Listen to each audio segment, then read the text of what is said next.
Kaj si sploh mislite o avtu, ki stane 1760 evrov v Indiji?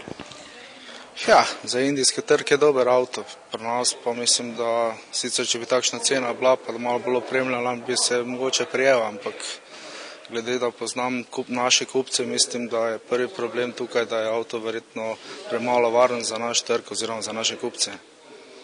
Torej, jaz mislim, da je vse, kar se cene tiče, zadeva zelo zanimiva, glede na krizo, ki je trenutno v svetu.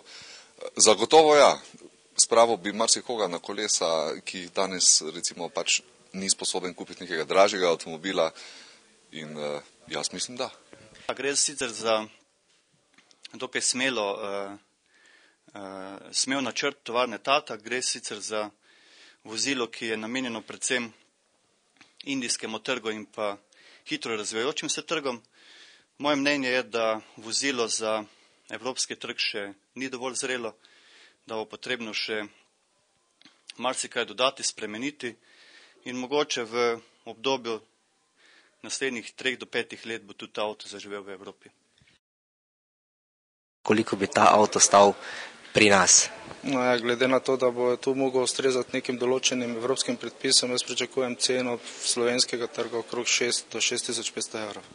Ja, špekulira se, da bi evropska verzija vozila vsebovala več opreme, bil bi večji, predvsem je treba narediti na varnosti.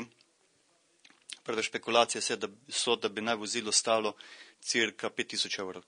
Tu nekje bi bila verjetna cena potem tudi v Sloveniji. Ste ga mogoče pripravljeni uvoziti in prodajati našim kupcem? Ne. Zakaj pa ne?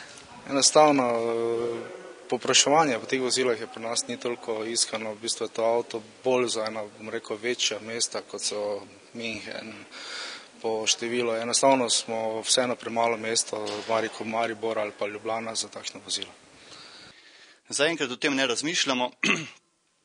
Vprašanje je, kako se bo vozilo prijelo na ostalih trgih v Aziji in na domačem trgu v Indiji in vse je odvisno od tega, kakšni bodo začetki tega avtomobila. Nikoli ne rečemo nikoli.